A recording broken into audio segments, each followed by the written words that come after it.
back. This is, what is it? The 15th of September, right? Already.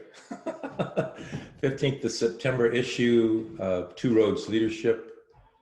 Our topic today is very relevant to the name of our organization because we're talking about transitioning from a leader or from a manager into a leader. And so you're literally standing at a fork in the road. Do I want to be a manager or do I want to be a leader? So the topic's very relevant this week. With us, we have Bonnie Creech, who is our Deputy Program Manager for one of our largest contracts that we have. We won't get into any specifics about who that is or what it is, but she's what I call, and sorting through what do we mean by a strong Deputy Program Manager. So Bonnie is serving as what I call a strong deputy, which in many ways is serving as the program manager in every respect. I'm in a unique position on this contract that I'm the program manager, but also the chief learning officer for the company and the chairman for the company. So it presents its own unique challenges. So again, our topic is transitioning from a leader, from a manager into a leader. And so with that, Bonnie, I'll toss it over to you and let you introduce yourself. Well, thanks, JR. Absolutely. Thanks, JR. And thank you for the invitation. This, when I first got the invite, it was pretty exciting. As you mentioned, the Two Roads Leadership is kind of where I feel like I'm at right now in terms of the transition from management to leadership. This concept is relatively new to me. I've been a manager and a technical expert for a lot of years, and it is a completely different mindset. So about the past 15 years or so, I've been doing this particular type of work with this particular client in various iterations of this contract. And the shift from leadership, stepping back from the technical expertise into leading a team, inspiring them and helping them have successes is a very different approach than what I'm used to. I'm enjoying the journey though. It's different, but in a good way, a very good way. Yeah, so you've mentioned several things that I think are relevant to our conversation. And you just reminded me that you went through very recently a 12-week program manager education and training that we did internal. And now you're going through a similar 12 weeks, but now focused on being a leader of leaders, which is what you are now. Mm-hmm. So a lot of education and training going on in your life. Stepping into this new role of leadership, different than the 15 years in management that you've been in. Let's start with the fundamentals. What is different about management from leadership, and vice versa? What's different in leadership than managing? Yeah, that's a good question. So I'd say a couple things on that. When you're coming up in a career, and it doesn't really matter which career it is, there's a reward system that rewards you for being the best at what you do, right? You can get things done the fastest, you can do them with the least amount of errors, you're putting forward great products, you have great customer relationships. Some of those transfer over into leadership, but the focus on the technical expertise and that reward system, I think, that's a little bit of a shift, I think, as I'm finding when you move into leadership. It's not so much you're rewarded for your own technical expertise. It's more along the lines of you're rewarded for coaching, inspiring, motivating your team to be technical experts and deliver those products. And I think one of the biggest, not struggles, but challenges maybe, is moving from that mindset of I need to do it myself to I need to have my team help me do this. And I might not touch a product at all in a technical sense. It may be the team doing it, but we're all pulling together, and someone has to be kind of the, they call the guy at the head of the boat, that's kind of saying, row faster, row left. And, awesome. Yeah. To get everyone kind of on the same page. And so what I'm finding is leadership is a lot more about people. when you're a technical expert, I think, there's still that emphasis, if you're at a good company, on creating customer relationships, having good relationships with your teammates, your coworkers, your supervisors. Um, but I think in a leadership role, it's more about making sure that you're helping facilitate those relationships. And to be honest, a lot of what I spend my time on at this point, trying to move into this leadership role, is removing some of the barriers, either interpersonal or technical or work related, that can help my team do a better job. So that's my 2 cents on it. No, you've touched on a lot of great things. Ironically, yesterday you and I spent an hour together talking about that very thing. This continuum that we describe as this technical, cognitive, or emotional intelligence continuum, Mhm. where in your early part of your career, you're focused on the technical aspects. If you're a doctor, how well do you know the human body? If you're a lawyer, how well do you know the law? If you're an auto mechanic, how well do you know the auto system, the Mhm. engine, the transmission, the drivetrain, the electrical? But as you mature, you get choices along the way. Do you want to stay there? Which a lot of people choose to do that. No right or wrong between whether you're chosen this leadership path or whether you've chosen to stay in that technical space. Mhm. It's not a judgmental thing. Everybody gets to decide what they do. But then you become perhaps a cognitive, what you've probably been the last several years in your DPM role, um, gathering data, conducting analysis, scheduling, um, in a very using your intellect. But now we move forward even a step further than that into this emotional intelligence space. And you mentioned exactly where I consider the line of demarcation between management and leadership, and that is you manage stuff and you lead people. Mhm. So are you ready, willing, and able to do that? Um, there's a lot of That's challenges that comes with dealing with other people's stuff, right? We all that's have very our true. eccentricities, we have our preferences, different personalities, different life expectations, different career expectations. So now you not have known only yourself, but all those people on your team. You have a pretty large team. So that's a lot of personalities to deal with. But then you also, I think, and I'd like to hear your insights in on this, the joy that you get from those very same people far outweighs any of the challenges associated with the people. So you get to celebrate in their achievements. You get to watch their families grow. You get to see them send their kids to school, buy new houses, buy new cars. Um, you get to educate them. You get to develop them. So I'll pass it over to you to see what your thoughts are on the people side of it and the benefits versus the challenges. Absolutely. Well, and those are good points, JR, especially as related to the team. Here at Flatter, we've got a couple different checkpoints throughout the employment year for each person. And our team is relatively new. Most folks have been here just a short amount of time. So I'm getting a chance now with each one of those folks. From the administrative side, we've got some operational supervision going on too, but um, just on a day-to-day basis, being able to see them get better at their jobs, being able to celebrate their successes as they're able to accomplish things that they maybe didn't know when they first walked in the door. One of the most exciting things I think I've encountered over the past couple weeks, and one that really motivates me from a leadership perspective, is getting a chance to do some of these performance development plans or Mhm. professional development plans. So we sit down with each employee and talk through what are their goals. And this is, I think, being at Flatter is one of the first opportunities I've had to consider long-term goals, not just my own, but other folks on the team as well, in more than just a short-term sense. So we look at them in terms of our goals, objectives, and key results mapped out across different timelines. And so we're looking at 1 year, 5 years, 30 years. And those are big, scary numbers when you're trying to think what you're going to be doing 30 years from now.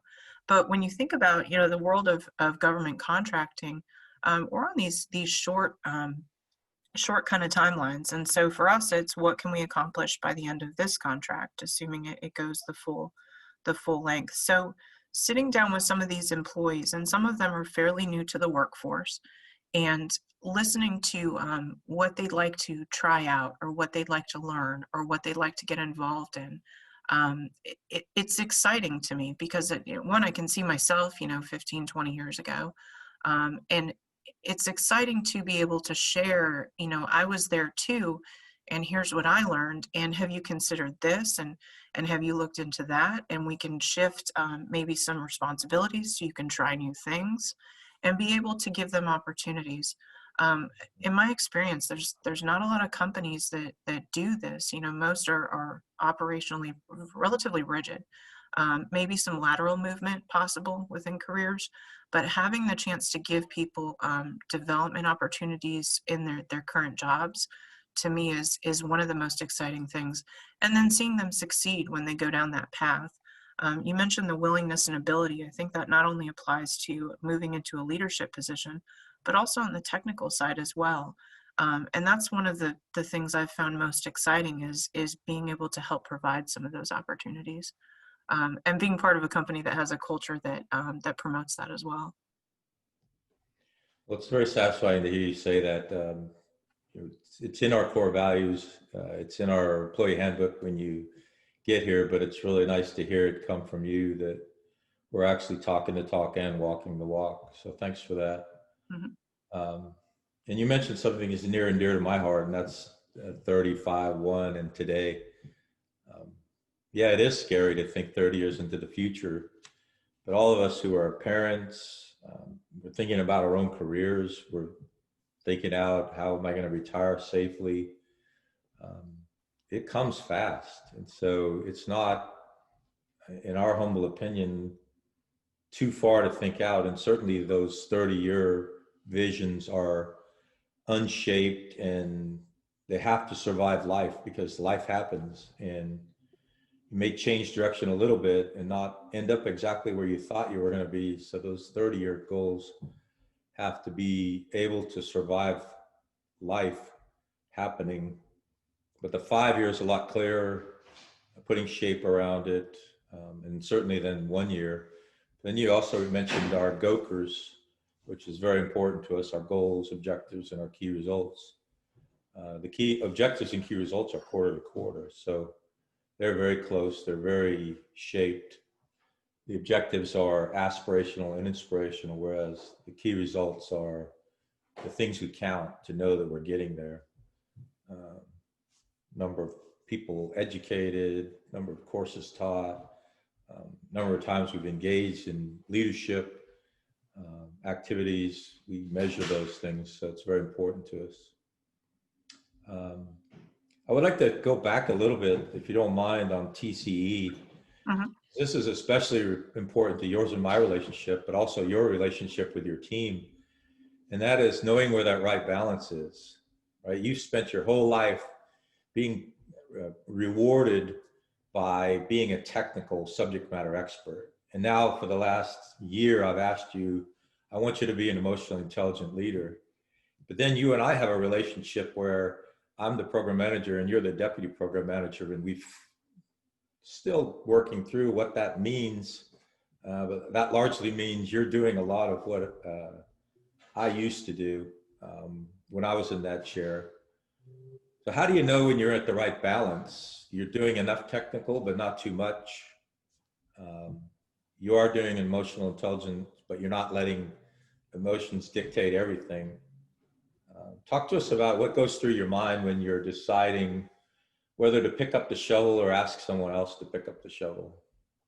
Yeah, that's a great question, and kind of a lot of branches off of that one. So, so I guess what it comes down to is my advice, I guess, because I'm here and because I've been kind of in this place for a couple of months now, several months now, is I think it's okay to kind of feel like a little bit of imposter syndrome, right? So kind of feeling like, when someone says, oh, there's our leader over there and points, my first instinct is, what, behind me, So because I think it's okay to kind of still think of yourself as a technical expert. But what I would say is also, it's okay to check yourself several times a day to say, I should not be doing this technical thing. I should either be delegating this to someone else, or helping them to learn it so they can pick it up themselves the next time. The way I tend to think of it, because it takes, like I said, transition in mindset. It takes a while to kind of get out of that mindset of no one can do this as well as I have. I have this much experience. I'm so technically savvy. It'll just be faster if I do it myself. I mean, these are all the things that go through your mind, right?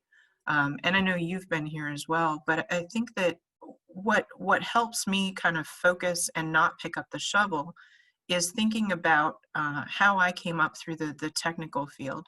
And a lot of that, the learning took place by failing and doing it again. And if I pick up the shovel now, I'm denying someone else that opportunity. Plus, I feel like if you've got some skin in the game when you're learning this stuff, it really kind of drives the lesson home. And you can also celebrate your own successes when you become a technical expert. Me doing that for my team isn't going to help them get there. So plus I want to be able to celebrate on the other end when they're able to succeed at something. I want to be able to celebrate with them. And part of that is working through the struggle. Yeah, I love that. That's the second time I've heard you say that in 2 days, giving them the opportunity to improve. I love that. And then you said something new that I hadn't heard you say before, and that's getting to watch them celebrate. Those are two very emotionally intelligent thoughts and actions from an emotionally intelligent leader. So thank you for that.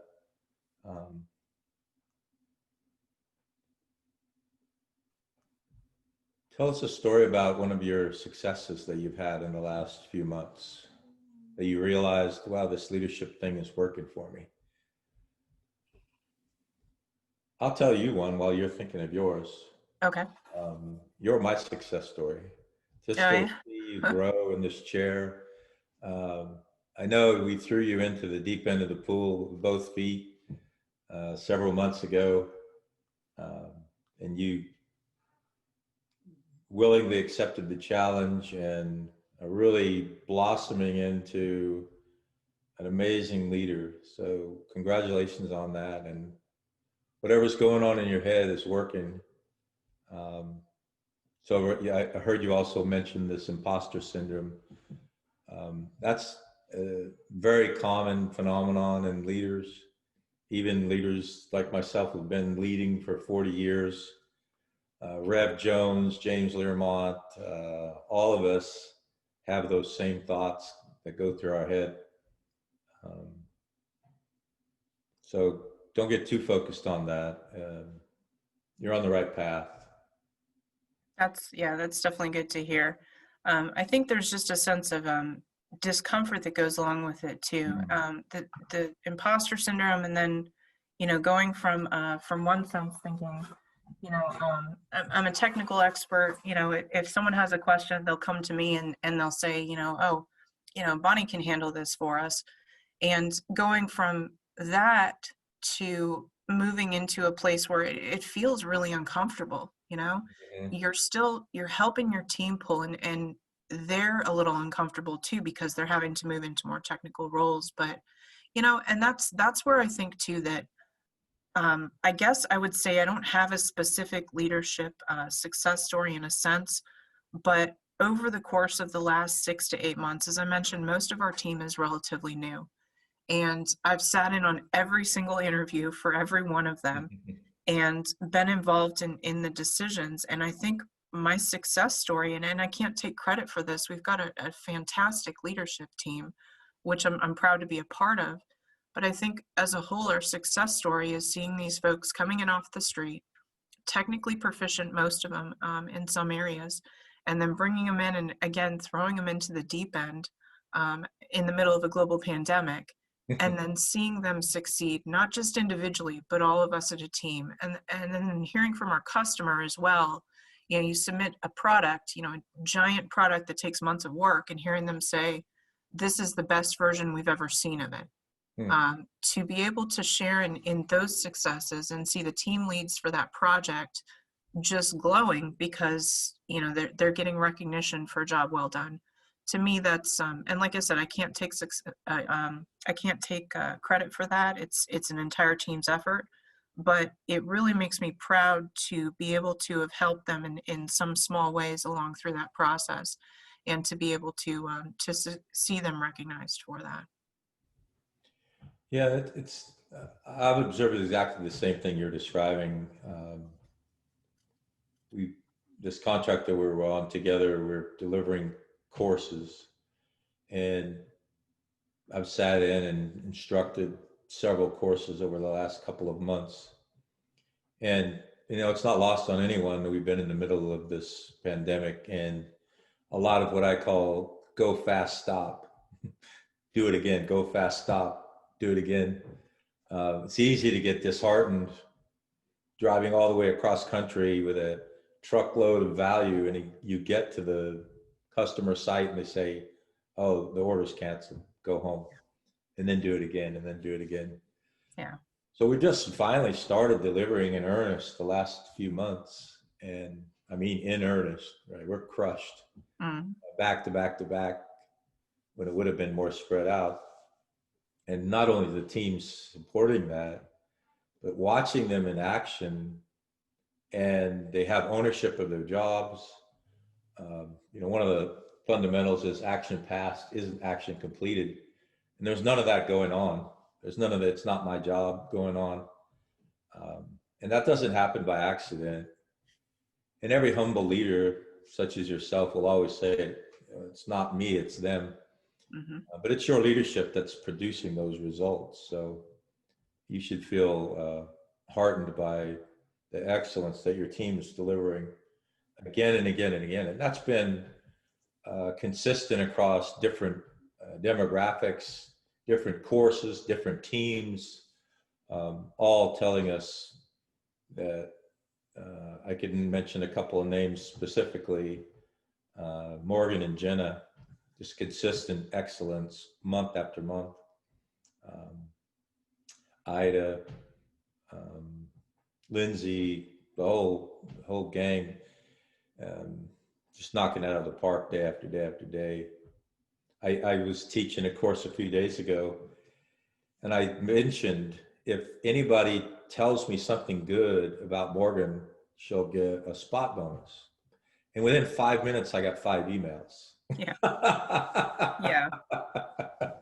Absolutely. And so that doesn't happen by accident. So it's just reflective of your leadership. So you should feel good about that. What else?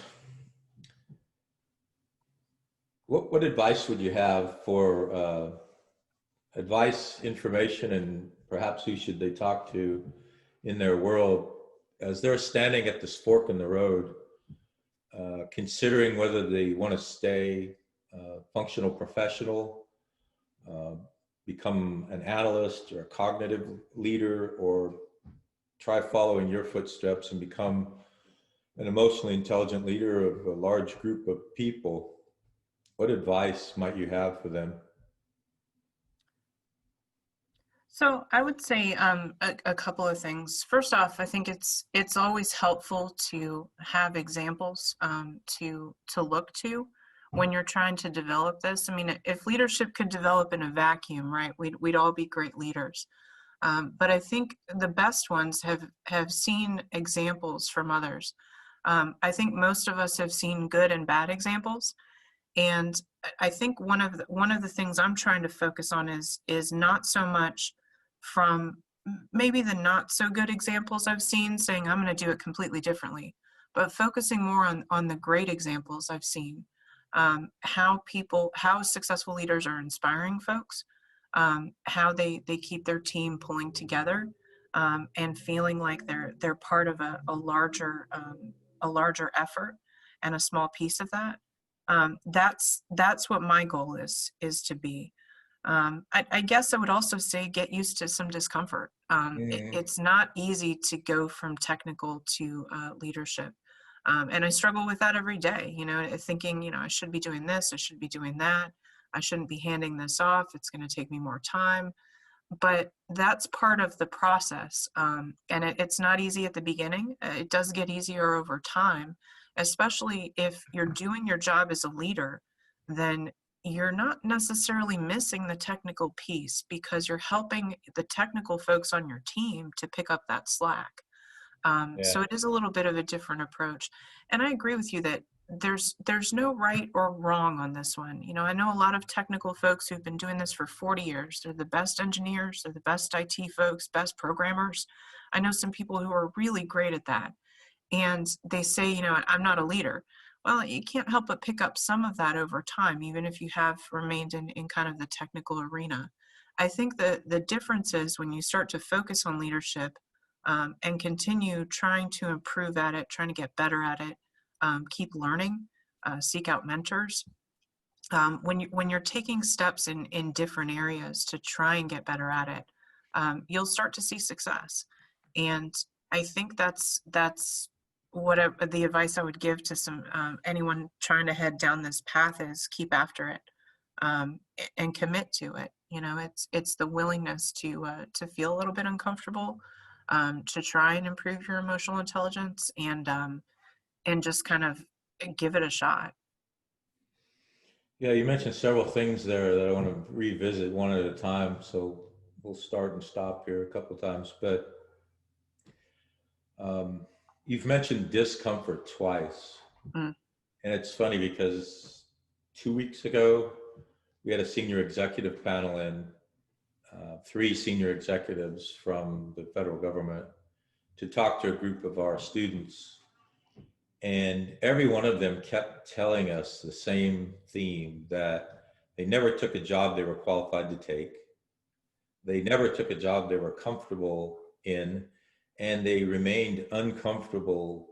And so I asked the panel, so this young group of executives who are listening to these senior executives, you're telling them to become you, they have to be willing to be uncomfortable for the rest of their life.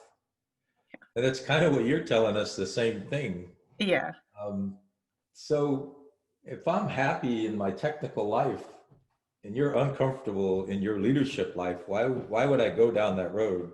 So talk to me a little bit more about the comfort or discomfort and how you offset that with the other roles and responsibilities of leadership.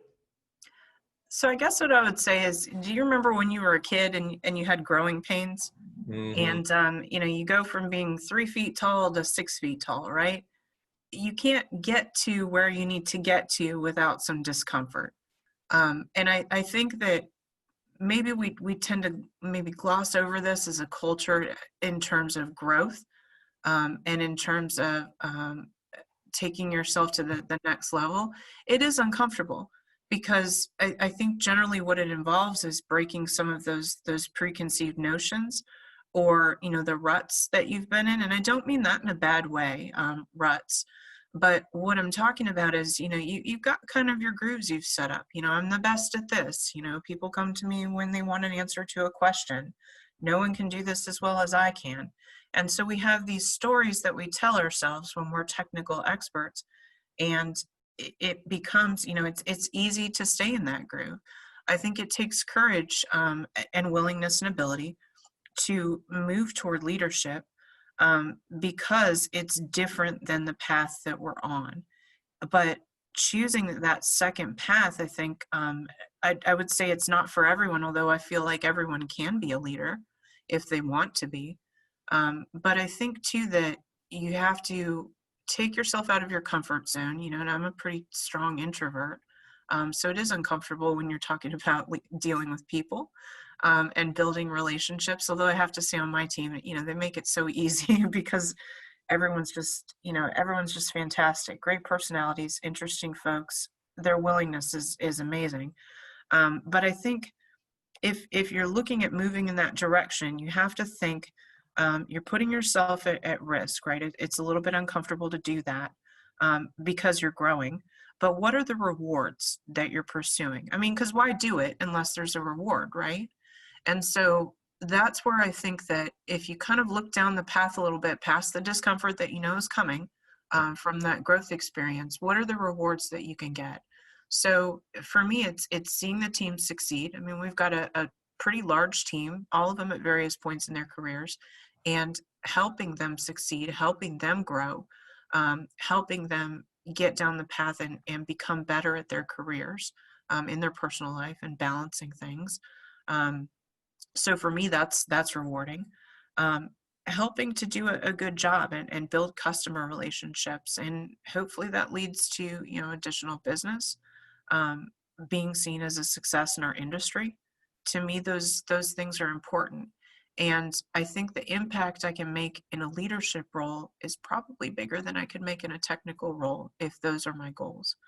So that's where I think that, you know, it, it kind of is, you have to look a little farther than just right in front of you, if that makes sense. No, it does. Thank you. Mhm. Um, so then another recurring theme that I'm hearing in your comments is part of the willingness is willing to be second best. Yeah. Because as you look at your team, you have event planners, you couldn't do their job. You have curriculum developers, you couldn't do their job. I mean, you could over time, but not today. Mhm. What does it feel like to be second best in all of these meetings in a lot of ways in your leadership? Yeah, so I think that's where some of the emotional intelligence comes in. Um, and again, I think it goes back to the reward system we started off talking about in the beginning. For the first, picking a length of time, 15 to 20 years of your career, the goal is to be, first, right? You want to be a superstar. That's where you get the rewards. I think when you start moving up, um, if the team is, succeeding, if individuals are succeeding, I don't feel like I'm second best at all. I feel like I'm kind of, the one pushing them to get there. Don't get me wrong, it's not me doing it. This is them and their willingness to put in the effort and the time and the commitment to become better at what they do. But I also feel like too, it's a team effort. And I don't feel like, when I came up, I don't view that as being a technical expert as at something. It wasn't all me. Some of it was, willingness to do school full time while working full time. But I had some great mentors and some great leaders kind of pushing me and nudging me in that direction. So I feel like this is kind of, paying it forward in a sense. Mm. And I don't feel second best at all. I'm celebrating in their successes just as much as they are, and I'm happy to see them succeed. Oh, great. Thank you for that insight. Another recurring theme in your comments is delegation. I know a lot of young leaders struggle with delegation for many reasons. One, risk. It increases risk because you're sending them away to do something and you're not going to be there to supervise. Uh, you're a technical expert also. In many ways, you may feel more capable or more experienced in the role that you're asking the younger leader to do. Um, and you might enjoy doing it's in your comfort level. You've been doing it for years, and now suddenly, instead of doing this thing you love, you're in a leadership role. So talk to us about this maturation into a leader who delegates, and are you comfortable with it? Is it something you still struggle with? Yeah, and I think that's something, that's a good point too, JR, with the delegation. I think that's probably been one of the things that I've struggled with the most, to be honest. Um, and it's not so much maybe it's the technical expertise. I'm a little particular. I like things done my way. I like spreadsheets, that's for sure. So I do miss that part of it. But I also view it as, you really have to look at this as a cost benefit analysis, right? And I think to bring in some other economic principles, diminishing returns, right? Mm. So I can spend 3 hours working on a spreadsheet, but the cost benefit analysis on that is what else isn't going to get done. Mm-hmm. And so we look at it on the team as, there's certain tasks that almost everyone can do, right? Maybe you can put in some formulas in a spreadsheet. Almost everyone on our team can do that. But when it comes to making decisions about whatever it is at the higher level, and I won't go into specifics, but there's certain things that probably only our leadership team should be doing. And so if I spend time doing formulas on spreadsheets, there's other things that aren't assigned to other members of our team that aren't getting done. And when I feel like I'm not pulling my weight on the leadership side, I feel like that flows down to the team and it affects them. So when I view it as more of a sense of I need to focus on the things that I need to do at my level and make sure that I'm pushing other tasks to other people, it's twofold for that. One, it frees up my time to be able to do the things that I need to do, to be able to focus on the entire team. And then it also gives someone else a learning opportunity. So if I'm delegating some of these technical tasks to other folks that are within their lanes, one of the things I've learned actually that aligns really well through going through these professional development plans with some of our team members is they want to take on additional responsibility. And to me, that's the sign of someone who's looking to grow. And so if I'm not delegating some of these tasks, these technical tasks, then I'm not giving them what they're asking for, additional responsibility. And then doubly on top of that, if I'm not getting the things I need to get done as a leader, um, then I'm also failing them in that way. So it's a little bit extreme, but to kind of look at it as failing or failing them. But I think in this sense, you almost have to, because like I said, that the growth takes it takes some effort, and it's a little uncomfortable. You have to break out of those mindsets that you had before as a technical expert. So it's definitely a challenge from day to day, but so worth it. So I see that you have a comma PMP after your name, Program Management Professional. Mhm. How valuable was that certification to you? Would you recommend others going to get it? And now that you're in a leadership role, is it still relevant to you? Yeah, I think it was. I would say, the test is relatively challenging, but the study process for that, for me, going through that process where it's a little bit more formalized, studying for an actual certification versus having done project management on a day-to-day basis in the government contracting world, it helped formalize some of the concepts. I also have a certificate in project management, so some of these concepts weren't new. But for someone maybe just coming into project management, I think it's a good way to take a look at some of the concepts, the terminology. I've actually recommended the CAPM, a little bit less experience on that, but also through PMI, a different type of certification, to several of our team members. I think it's a good way to get involved in project management. And I think what they find is that what they're doing is kind of along those same concepts anyway. It's just a different way of describing what it is they're doing and maybe putting a little bit more rigor into some of those academic concepts involved with that. One of the things I really liked about the PMP preparing to take the test was the amount that it focused on risk and mitigation strategies. That was something on the types of contracts I worked on that I really hadn't had to look at. And so it gave me some additional learning opportunities, even in a field that I thought I knew relatively well. Great, thank you.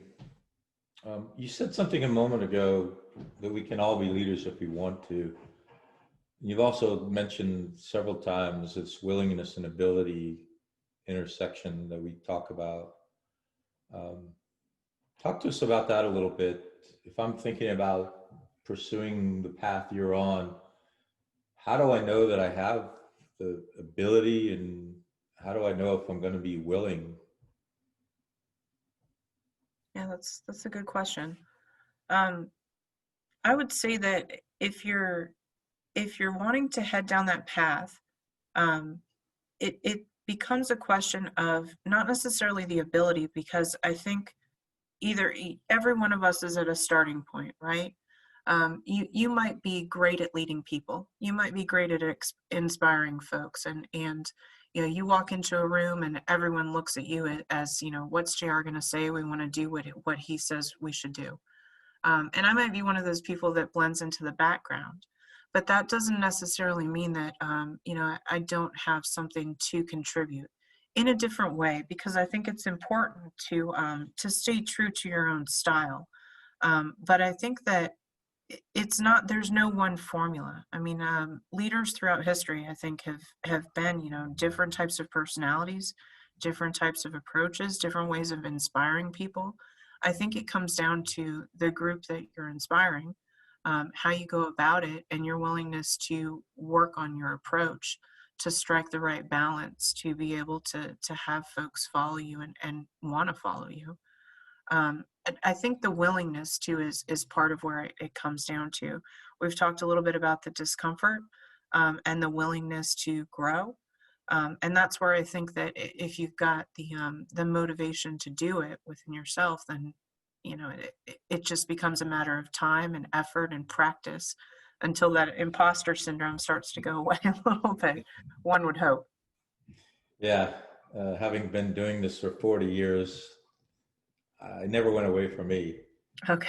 And all of the senior executives we talked to last week, it never went away for them. I think if you talk to some other members of your team, they have some of the same thoughts in their head. Because you hit it right on the head a moment ago. Depending on what room you're in, or depending on the situation, you can oftentimes be the least ready person to do what needs to be done. And so we're always being presented with that. You mentioned something that is really, I was glad to hear you say it, and I think an important theme of people in your role, and that is to be yourself. If you fake it, people are going to see right through you immediately. Yeah. But then you ask yourself, how can I be myself when I'm not yet a leader? I'd like to hear you describe in your own words and experiences how you can be yourself. And I know you're surrounded by people that are very different than you. We were all strangers 7 or 8 months ago. Mm. Talk to us about how you do that. So I guess it's not really. I don't find that as difficult, right? And I think this is something I've seen. I work with people of all ages and experience levels, right? And I think we've been talking a little bit this week in the Courageous Leadership webinar that we've been doing about principles. And I think this kind of ties in nicely. So when you're younger, I think, at least for me, um, the the influences that you have on you, whether it's peer pressure or society, or your significant other or your parents or your siblings, the folks in your life, telling you what you should be doing, what you maybe would be good at.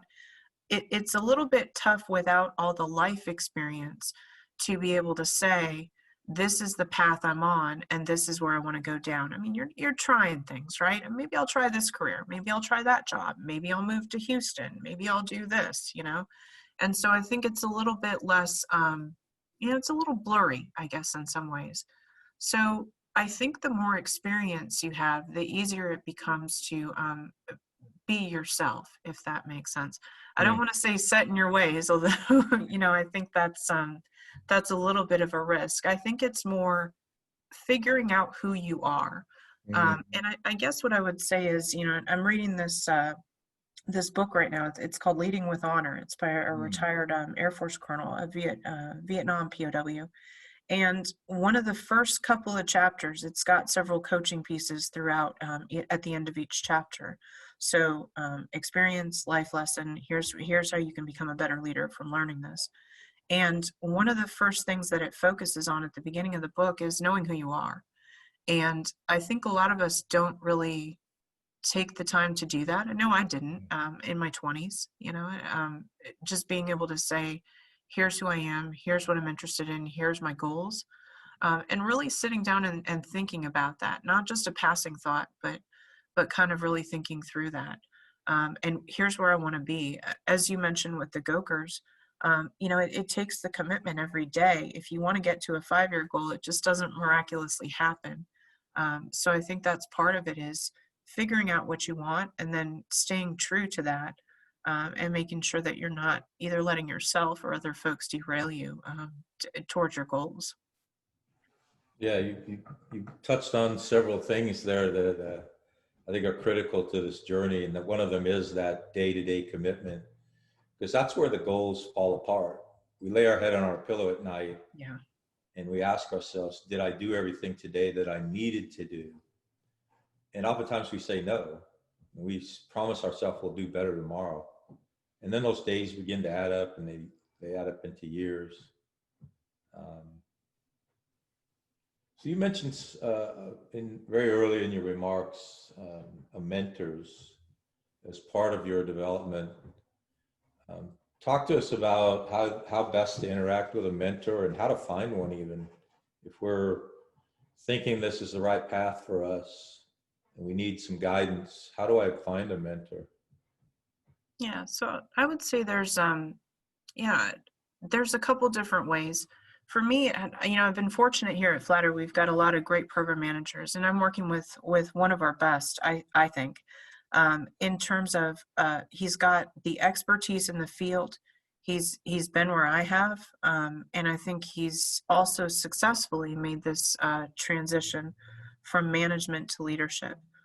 He leads a team of his own. So what I guess it was relatively easy for me on here at Flatter because you actually put me in touch with him and helped facilitate that introduction, which was great. But for someone looking, I think it just comes down to looking for the folks that are doing the things that you want to do, or in the place that you feel like you want to get to.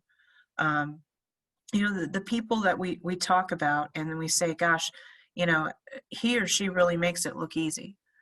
So going to those people and asking them, I'd like to get where you are. Mm. Can you help me get there? Can you give me some advice? Can you put me in touch with someone who maybe could help me? And I think that's part of where it's a little bit easier to, I think, find someone maybe in this field than it is in others. There's a lot of successful project managers. I think the successful leaders, um, it's tough to find those, I think. I've run across several, I've been lucky enough to run across several in the course of my career. But I haven't always been in a place where I could ask them for mentorship. So I appreciate the opportunity here to have that and to have a chance to grow. So Yeah, so for us, for me anyway, the thing that I tell people that are in that position is go ask someone, just like you said. Um, there are very few people in this world, if you walk up to them and say, I'm trying to grow into the leader that you are, can you help me? There's very few people in this world that are going to tell you no. And even if you're not asking them to be a mentor, you mentioned the Courageous Leadership seminar that you're going through with us, and every week you're going out and talking to another leader. This week was technical cognitive emotional alignment. Last week was principles. Next week will be work family self balance.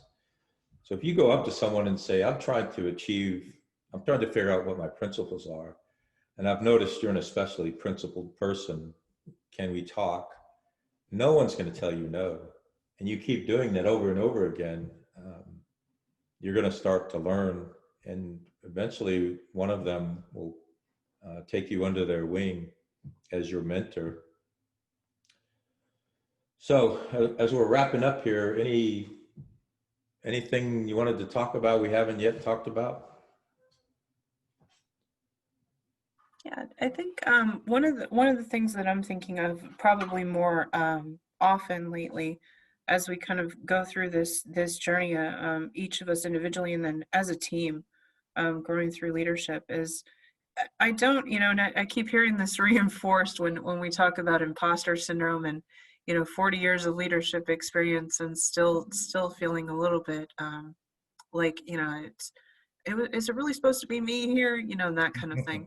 So I guess what I would say is, one of the articles I read early on when we first started this management to leadership transition process was the difference between leaders and managers. And one of the things that really resonated with me is that leaders are a little bit more comfortable with ambiguity. Mm, And to me, that was, coming from a technical expertise platform, that didn't sit right. And so I thought, well, I've got some work to do there. So I guess what I would say is, it's a little bit, we've talked about the discomfort, the imposter syndrome, and the challenges, but I think it's worth kind of cutting yourself a break every once in a while, and then looking back. For me, I look back to 8 months, 6 months, a year ago. What was I doing last September, mm, and how am I different right now? mhm, And I was just thinking about this in preparation for our conversation, and I'm just amazed, mm. where my mind was a year ago, and the types of things I was focusing on. Usually it was stuff, right in front of my face. Um, and I feel like I'm not good at this yet, but I'm working on it. Looking out a little farther, Yeah. and thinking about things a little bit at a higher level. So continuing process, but I would say just looking back gives you the perspective you need sometimes. Yeah, and I'm thinking back to that same time and when we started out on this journey together, and I'm glad you've gone down this road with us, and I'm glad you continue to stay going down this road with us, because it would have been a lot easier not to in many ways. Yeah, yeah, Now here you are, and you get to see the reward, um, and you're just beginning, right? yeah. Who knows what you'll look like a year from now, or 2 years, or 5 years from now. You could be completely transformed. I've just reminded myself of one of my favorite. Have you ever heard of the rule of 72? I don't think so. So if you take a number, an interest rate, a growth rate, and divide it into 72, it'll tell you how quickly it'll double. So if you get 10% better every year, you're going to be twice as good in 7 years. Okay. But if you get 25% better every year, you're going to be twice as good in 4 years, or Huh. even less. So this compound interest is beautiful when you think about it in terms of your own development. If you just get a little bit better every year, pretty soon you're a brand new person. Yeah. So you've gotten probably 50 to 75% better in this leadership thing in 1 year. So you're going to double in 2 years, and think about where you'll be in 3 or 4 years. It's great to be part of that journey with you. So as we wrap up, I'd like to thank you for being here. It's been amazing. I got a whole page full of notes here of things you've said and comments you've made. Um, I think anybody who cares to listen to this will be really inspired and improved by it, and maybe somebody will reach out and ask you a question or two. Sounds good. So with that, I'll let you have the last word, and then we'll sign off. Oh, thanks, Sarah. It's been a great conversation, and I do appreciate a lot of the stuff we've talked about over the past several months in particular. Sometimes, I'll be sitting in in one of our meetings, or one of the training opportunities that you provide, and I'll think, well, that doesn't make sense. And then 3 months down the road, I'll think, that really makes a lot of sense now. But I think it just, you kind of pick up pieces along the way and kind of store them away for future reference. Like I said, the look back on that, it really helps, especially if you're trying to motivate yourself during a particularly hard week, a particularly hard lesson or learning experience. I think that, it's taking advantage of your support system, remembering why you're doing it, what the reward is at the end of that road, or along the road, I guess I should say. It never really ends. Mm-mm. Um, and then just, giving yourself some rest opportunities, especially in the environment we're in, high stress, lots going on. Um, as you said, daily progress, it compounds over months and years. So just getting there, I think, is, you know, always an end goal, but maybe never achievable. So yeah. Well, thanks for everything, and talk to you soon. All right. Have Thanks, a great JR. day. Have a good one. Bye bye.